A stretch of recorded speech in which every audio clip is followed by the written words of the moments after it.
For today's video mga idol, luto tayo ng humba ng pata ng baboy. At ayan na po, hiniwa ko na. Pak! Pak! Pak!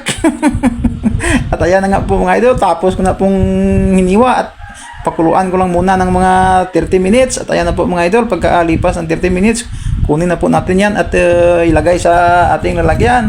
Kasi igisa po natin yan sa sarili niyang mantika. At ayan na po mga idol, nagpainit na po ng malaking kawali natin yan. At ilagay ko na yung paa ng baboy. Ganyan lang po ako magluto ng humba.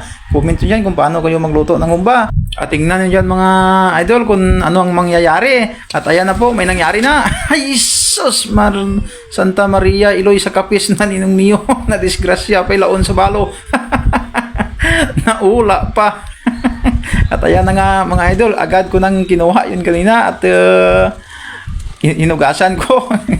Malinis po yan mga idol, lahat po ng dumi kinuha ko. 2 bisis ko pong hinugasan yan, baka sabihin nyo madumi na dyan ha. Sayang po yan pag tinapon natin, wala na tayong humba mamaya. At ayan na nga po mga idol, magisa na po ako ng bawang at saka sibuyas.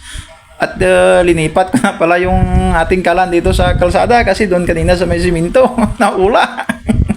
At kunting gisa-gisa lang po tayo dyan at maglagay lang po ako ng Sprite ng isang 1.5. At naglagay lang ako ng kunting tubig, muntikan pa yung humba natin nawala. Sobrang init kasi. Lagay lang ko ng asin yan, tuyo at saka bitsen. At saka 3 piraso na laurel. Hindi ko makalimutan ang nangyari sa ating humba. At naglagay lang pala ko ng tubig ng pineapple juice kasi yung kanyang pinya mamaya ko pa yan ilagay. Pineapple slice pala yan, hindi pineapple juice. At naglagay lang ko ng 1 piraso na pork nor magic sarap at saka 200 ml na suka kasi nasa 7 kilo yung ating gawing humba. At ayan na po mga idol, pagkalipas ng mga 20 minutes natuyo na siya, naglagay lang ko ng black beans. At ilagay na po natin yung ating pineapple slice at hintayin lang po natin na maluto yan. Fast forward ko kasi sobrang init sa sa ating kawali at naglagay lang po ako ng asukal na kunti, mga nasa mahigit 1/4. At ayan na po mga idol, ilagay ko na po yung banana blossom na binabad ko kanina sa tubig para hindi po masyadong malat. Shout out nga pala dyan kay ni Boy Pagtanan from Shangri-La Hotel Boracay at sa kay Rick Galuyo, yung kasama na dyan. Maraming salamat po sa inyo. Ingat po kayo dyan. Ayan na po, luto na po dyan. Kain na po tayo. Good morning mga idol. Luto na yung humba. Ito na po yung request nyo na magluto ako ng humba. Marami niluto ko. Kain na po tayo. Wala muna tayong paragaak. Aga pa.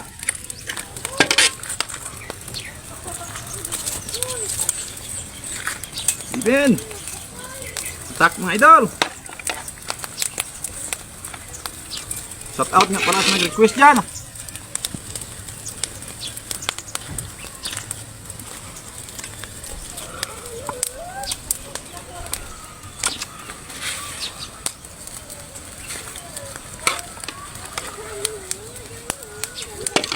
Oh, ito kadakas ka na sa gabi kang ninay pa.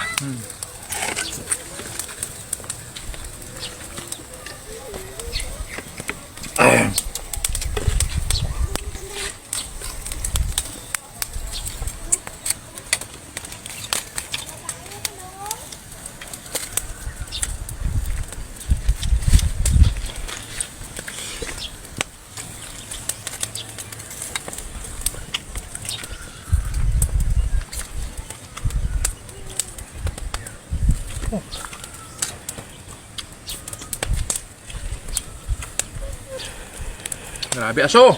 Diyan to.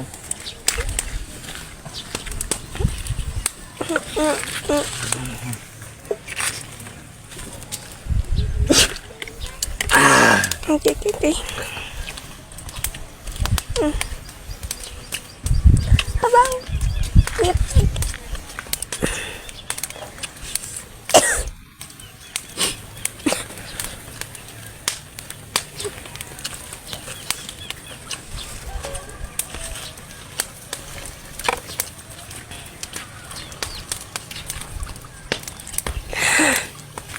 Okay guys, kita pa.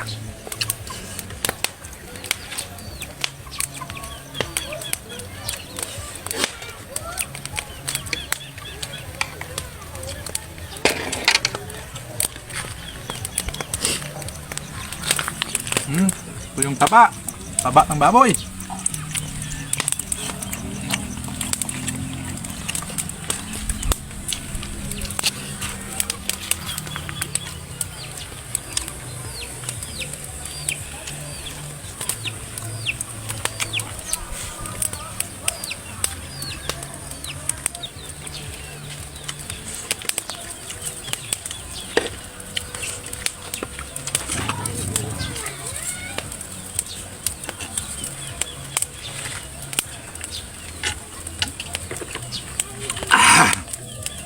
Busog na po ako mga idol.